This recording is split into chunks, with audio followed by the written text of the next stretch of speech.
Well, this is the time of year when the Western Monarch Butterfly season is in full effect on the Central Coast. This year, however, it's a much different story. News Channel's Dave Alley is live in Pismo Beach, where there are far fewer butterflies than usual, Dave. That certainly is the case this year. And Scott, we're at Pismo State Beach Butterfly Grove, now starting in November each and every year and lasting several weeks. This is always a very popular attraction for both visitors from both near and far. They all come here in big numbers, hoping to catch a real glimpse of a spectacular display of nature, the migration of the Western Monarch Butterflies, who like to come here every year and rest in this grove of eucalyptus trees. But this year, unfortunately, their numbers are at an historic low amount.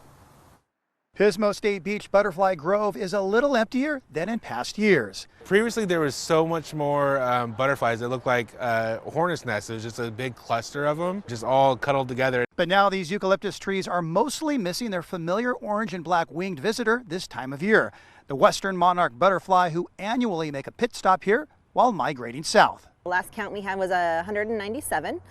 So this is the lowest year as far as being recorded for the population here at Pismo State Beach. It's a drastic downturn compared to last December, when 16,000 butterflies were recorded in the yearly post-Thanksgiving count. We don't know why the numbers are so low this year. There's some speculation that early spring storms and some heat waves during the summer may have impacted the population numbers.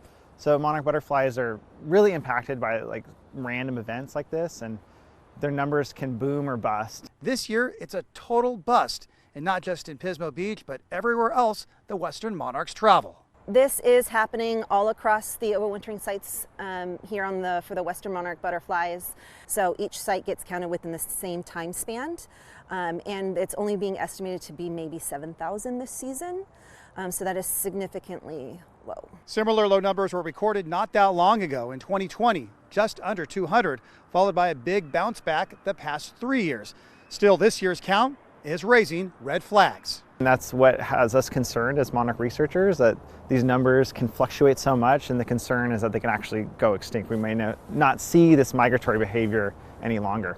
A worst case scenario for the future, but for today, the Pismo Grove is still attracting visitors as usual, but they're just not having the same experience as they've had in the past. It's a little disappointing, especially whenever I hyped it up so much for my friends to come see. It's really nice to see them up close and stuff like that. But there is a lot less butterflies, an extraordinary amount less, but it's still nice that there's still some.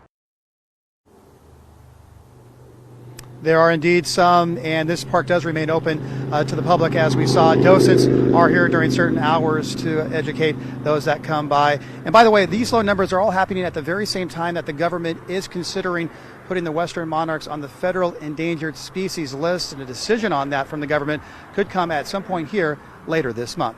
Right now, reporting live in Pismo Beach, I'm News Channel reporter Dave Alley. Okay, Dave, thank you. Like Pismo Beach, Goleta has its own butterfly grove at the Elwood Mesa. This year, numbers have dropped considerably. Last year, over 15,000 monarchs were counted in December. So far, Goleta officials have counted just 4 monarch butterflies this month. The highest count since the season started was 34 in November.